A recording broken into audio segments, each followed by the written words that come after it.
Esta es la buena noticia acerca de Jesús, el Mesías. Esta es la forma en la que inicia el Evangelio de Marcos. Y la verdad es que si lo llevamos a un análisis un poco más profundo, resulta hasta contradictorio. Previo al Evangelio de Marcos, ocurren por lo menos 4 eventos que son totalmente significativos a la historia de la iglesia primitiva. El primero de estos eventos ocurre alrededor del año 50 al 53, en el que el emperador Claudio César expulsa de Roma a todos los judíos a causa del levantamiento que los seguidores de un tal Cresto, según los historiadores del imperio, había estado incitando en contra del gobierno. El segundo evento es la ejecución de uno de los principales líderes del movimiento de los 70, que menciona Lucas respecto a los seguidores de Jesús. 70 discípulos fueron encomendados como apóstoles a predicar de dos en dos, tal como había pasado con los 12. Entre ellos, claro, está uno de los personajes clave en la historia de los Hechos de los Apóstoles, que es Bernabé, o José Bernabé. Resulta que fue ajusticiado alrededor del año 61 en Siria, aunque otros tantos dicen que quizás pudo haber sido en Chipre. Sin embargo, llegan a la misma conclusión. Bernabé, el líder de los 70, ha muerto. Es en el año 62 que ocurre la segunda catástrofe de la iglesia. Uno de los líderes principales, ya no de los 70, no de los 12, sino que incluso del núcleo de familiares cercanos de Jesús, siendo según una tradición su hermano de sangre, siendo otra tradición un pariente o un primo cercano, Santiago el Justo, es asesinado por causa de problemas netamente políticos que dejan a Jerusalén sin un mandatario. Es que el sumo sacerdote toma atribuciones que no le corresponden y lleva sobre sí el juicio en contra de Santiago, el líder de la iglesia en Jerusalén y de los mártires cristianos de la ciudad donde todo comenzó, y los ejecuta en plena plaza pública. Y ahora, en cuarto lugar, ocurre la peor tragedia hasta entonces registrada dentro del cristianismo primitivo, que es el incendio de Roma. Año 64. Hay muchas ideas de cuáles fueron las causas reales y concretas, pero sin embargo todas llegan a la misma conclusión: el incendio de Roma. Algunos piensan que fue culpa de Nerón César, otros de su oposición. Algunos incluso creen que realmente, como los acusó el emperador, fue causa de los cristianos. Pero ese fue el principal foco y el chivo expiatorio por causa del gobierno de Roma. Fueron los cristianos quienes incendiaron la ciudad. Miles de familias quedaron en la calle y más de media ciudad quedó devastada por el fuego. Y para peor, la persecución de los cristianos solamente fue en ascenso a partir de ese momento. Si alguno ha visto quizás la película Quo Vadis, un clásico por lo demás, puede sentirse quizá un poco familiar con lo que ocurre. Pedro es encerrado. Pablo también afrontaría su último encierro en Roma.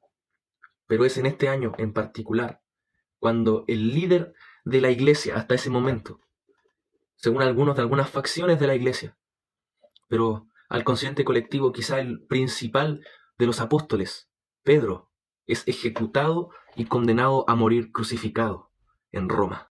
Pongámonos ahora en los zapatos de los cristianos de ese tiempo. Han muerto recientemente los 3 principales líderes de los grupos que Jesús había instituido. Murió la cabeza de los 70, murió la cabeza de los 12 y murió el principal familiar de Jesús, el Mesías. Imagínense la desesperación. Imagínense el dolor hasta ese momento. Eran, como diría quizá el profeta, como ovejas sin pastor. Ante eso se añade todo lo que trajo el incendio. Una epidemia empieza a surgir que, sobre todo en el año 65, se levanta con más potencia, precisamente a causa de las precarias condiciones de la gente en la calle dentro de Roma. Y dentro de Jerusalén, los judíos expulsados del año 50-53 provocan que el lugar esté infestado de gente. Y están todos desesperados. Entonces que el Evangelio de Marcos en el año 65 se escribe y empieza a ser, entre comillas, un boom dentro de la gente tanto en Jerusalén como en Roma. Ahora la pregunta clave es: ¿qué pasa cuando se pierden los líderes? Cuando ya no tenemos una cabeza que nos guíe. ¿Qué queda? ¿Qué es lo que queda? Marcos se escribe en el año 65, justo después de todo lo que pasa, y un año antes de que estalle en Jerusalén la gran revolución de los judíos. Pero saben, creo que lo más sorprendente precisamente acerca de Jesús es que vemos un reflejo de todo esto en el Evangelio. Dice el Evangelio que justo después de que Juan el Bautista es encarcelado, Jesús sale a predicar a Galilea. Y es con esto que todo toma sentido. Ahora, claro, hemos perdido a los líderes. Pedro, Bernabé y Santiago están muertos. Pero Jesús está ahí. Jesús no se limita. Jesús no es limitado por el líder de turno. Y eso es lo sorprendente que nos trae quizá este periodo de introducción al Evangelio. Que dentro de todo el caos que está pasando, que dentro de todo el embrollo que sucede en Roma y en Judea, que incluso en medio del descontento de la gente, de los mismos judíos, que pese a las expectativas que tienen, Jesús sale a predicar. Sale a predicar entonces, sale a predicar hoy, en medio de todo esto. Podemos hacer ese ejercicio, ver cómo están las cosas, entre comillas, aquí en casa.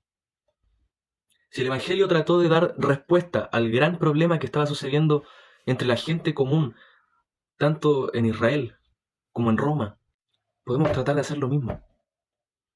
Y tratar de que el Evangelio dé respuestas a las preguntas de hoy. Eso es Marcos. Marcos es Jesús tratando de darnos respuestas. Marcos es Jesús revelándose a sí mismo, mostrando quién Él es en medio de una problemática social y cultural de su tiempo. Y si lo fue en su tiempo, ciertamente lo es en el nuestro. Y eso, muchas gracias por escuchar y animo a que lean Marcos. Es precioso, precioso. Igual la idea es que esto sea como una seguidilla de videos, quizás, no sé si explicativo, porque tampoco soy un teórico, pero sobre cómo conocer a Jesús en Marcos. ¿Qué nos muestra Marcos acerca de la personalidad de Jesús? Y eso, bendiciones.